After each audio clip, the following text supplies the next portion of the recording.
Hi there, and in this training video I'm going to be showing you how you're going to be able to use the field counting tool from Bot Tools. Now this is a really good tool if you're ever going to want to count how many letters or words are in a user input. Now just for an example, I've got my phone here and it's asking me to give a 5-letter code. So I'm just going to go ahead and put in a 5-letter code. So 1, 2, 3, 4, 5. And you can see that it says congrats, you put in 5 letters, now try again and put more than 5 letters when asked. So now I'm just going to put in a whole load of them, and there you go, it has told me that it isn't correct. So let me show you how I was able to set this up on Manychat. So you can see just here, what we've got is that we've been asked to put in the 5-letter code. This was saved to a user input of toolbox field counting. We then have our dynamic request. After this, we have then gone ahead and checked on a condition.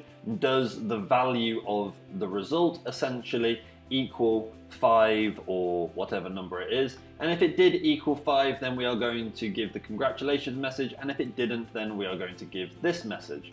Now it's all good and all knowing how to set up the Manychat flow, but you've still got to know how to do your Bot Tools preferences. So here you go. Now the first thing you need to do is set up the user input for the input request. So this will be saved under toolbox field counting in my example. You can also use a bot field as well, not only user fields, but it will have to be a text type. After this, we need to sort out, are we going to be counting the letters or the amount of words? Okay, this choice is up to you. Okay, you can click on words or you can click on letters. And then after this, we have the output or the result. Okay, and in my example, you can see that we've used the user field toolbox field counting result. And again, I can either use a bot field or a user field, but on this one, I have a choice of either using a text or a number type field. Now you might want to use a number field. This way you can do a bit of simple calculations or arithmetic if you're ever trying to work something out inside of your chatbot, making it very flexible for any use case that you would hopefully want to come into contact with.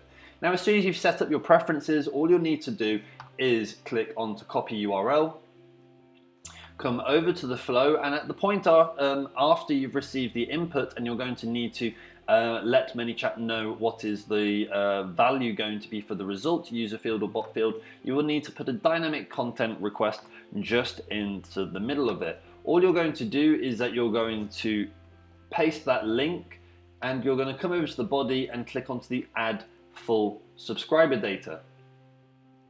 Afterwards, you can click save, click publish, and you're all ready to go.